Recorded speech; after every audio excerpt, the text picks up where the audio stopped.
Bartomeuf de Frélichberg au Québec a eu l'idée de faire du cidre de glace, ou même, je pense qu'à l'époque, il appelait peut-être ça du vin de pommes de glace. Quand il a eu cette idée-là, il a dû être considéré comme un vrai martien. Et il faut croire que les idées martiennes, des fois, mènent à de belles choses, parce qu'aujourd'hui, M. Bartomeuf a le Clos Saragna et fait, d'après plusieurs, un des grands cidres de glace du Québec. Donc, pourquoi pas déguster cette idée martienne qui est devenue grande et réalisée ensemble? OK. Clos Saragna, donc Avalanche sur 2007. On goûte à ça ensemble. Donc, c'est fait en cryo-extraction.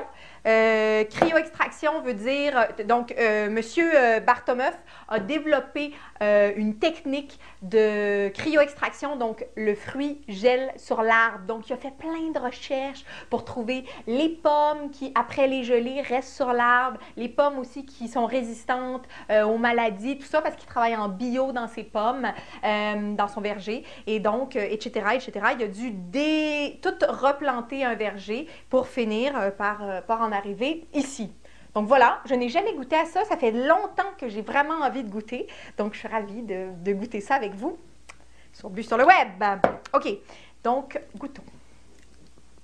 Cire.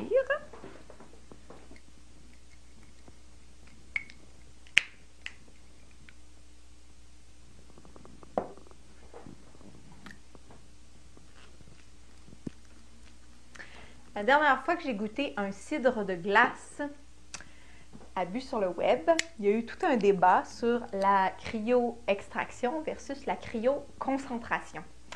Alors moi, j'ai fait mes classes, si on veut dire, plus en France et en Europe.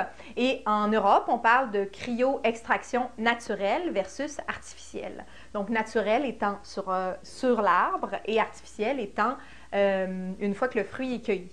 Donc, ici au Québec, on fait la différence entre cryo-extraction, qui veut dire sur l'arbre, donc cryo-extraction naturelle, versus cryoconcentration, une fois que le fruit est cueilli.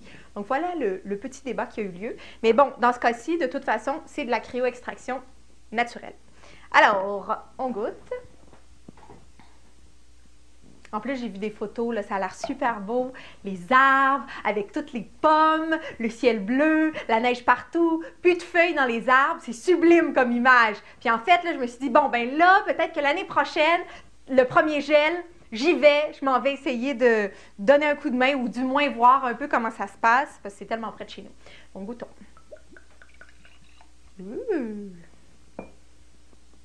C'est quand même, ça a l'air très riche et sirupeux. Ça sent la pomme, ça sent aussi le genre de caramel. Il y a quelque chose de légèrement mentholé. Ça sent bon. Ça sent tout doux. Le sucre, ça me fait tout le temps ça. Hein? Je deviens comme un peu... Vraiment, il y a quelque chose, mais il y a vraiment quelque chose d'un peu caramel. Il y a vraiment... C'est mentholé, caramel et pomme, je trouve. Les trois ensemble. Je goûte.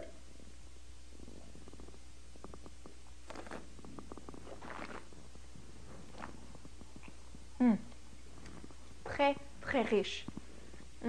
Beaucoup de sucre. C'est quelque chose de sirop d'érable même. Mais j'ai pas l'impression, ça me donne pas l'impression de boire comme du sirop d'érable, ce qui serait relativement peut-être désagréable. Ici, il y a quand même une acidité en fin de bouche et même presque une perception de tanin qui donne... qui tient le vin. Ouais, mais c'est très sucré. Puis c'est quand même un dessert en soi, là. Je pense qu'à la fin d'un repas, je prendrais ça comme ça. Il y a des cidres de glace que je recommande pour l'apéro. Ça, peut-être un peu moins. D'après moi, c'est plus quelque chose pour prendre en fin de repas. Et, mais quand même, bien digéré en fin de repas, ça peut être super bon. Ouais, cool. Je suis contente de goûter à ça. Clos Saragna, Avalanche 2007, Bu sur le web.